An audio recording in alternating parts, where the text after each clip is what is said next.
May the 4th be with you. Welcome to the Daily Neitz, a daily look at classic films, modern cinema, and the world of professional wrestling.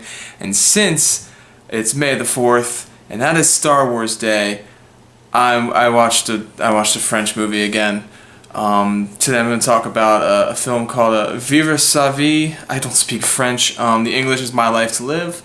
It's a film from 1962 by Jean-Luc Godard. Godard.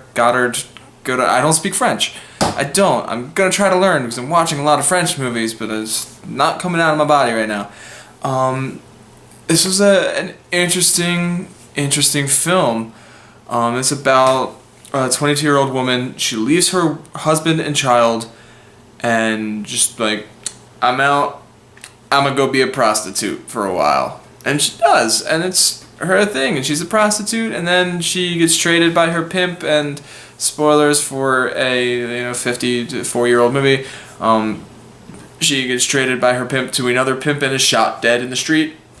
And that's the end of the movie. Super French, super jarring is the word that kept coming to me while watching it. I started at the beginning, the opening credits. There's a little musical score chunk that plays repeatedly throughout the film, and it played 2 or 3 times during the opening credits, but it's not a long piece of music, and there was like a gap about the same length of just silence between the music. It's really strange.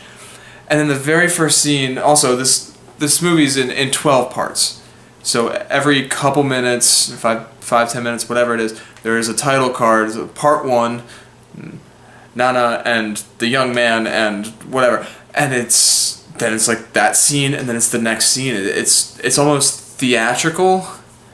It felt like Act 1. It felt like that a lot. But the first one of those, you don't see either character's face except out of focus in a mirror in the background. It's shot from behind their heads. And then section 2 is one shot. It's her working in a record store, helping a customer, and then asking her coworkers if they have 2,000 francs that she can borrow. And that's all done in one shot. And she walks from side to side, and she goes up to the door and then back.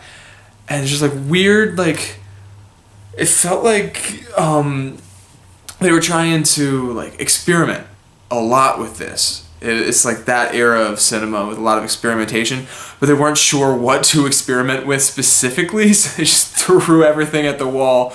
And then if it stuck here, it worked. If it stuck there, it stayed there, and it's just very strange. Like also one of the later sections, I think section 11 or 12. One of the last two, for no reason, there's just no sound, and they're speaking with subtitles, even in the French, which wasn't too jarring because I've been reading subtitles the whole time, but it was like, oh, there's the French words and then the English underneath, and there's no sound coming out. This is very strange. That and the camera angles, like I said before, the first scene is shot completely from behind the characters. There's another shot, which I actually took a photograph of my TV and tweeted earlier. Check it out so you know what I'm talking about. At Daily Neitz, shameless plug. The shot is facing her face, but her pimp, he's not his pimp yet. He's not her pimp yet. Pronouns is right here. So you see the back of his head and the top of her hair, and you hear him telling her how beautiful she is. And it's dead center in the frame. The camera doesn't move, and it holds like this for a bit, and then it pans to the side, and you see her again, and then it comes back, boom, and it stays, and it blocks her face, and it goes back around. I had no idea how to react to that. I've seen like weird framing in movies before, but this one just like hit me in the gut. It felt wrong, but real. It was super weird. I mean, as far as the rest of it goes, like what I got out of it was the music and the camera work. The story itself is fine. It's nothing super original, considering this is, I think, the second French film I've watched in which a married woman becomes a prostitute. What does that say about Roger Ebert that those are both in his Great Movies books? Well, so nothing original plot-wise, but the filmmaking itself, the filmmaking process is fairly different from, the mainstream and even some other like artsy-fartsy films that I've seen.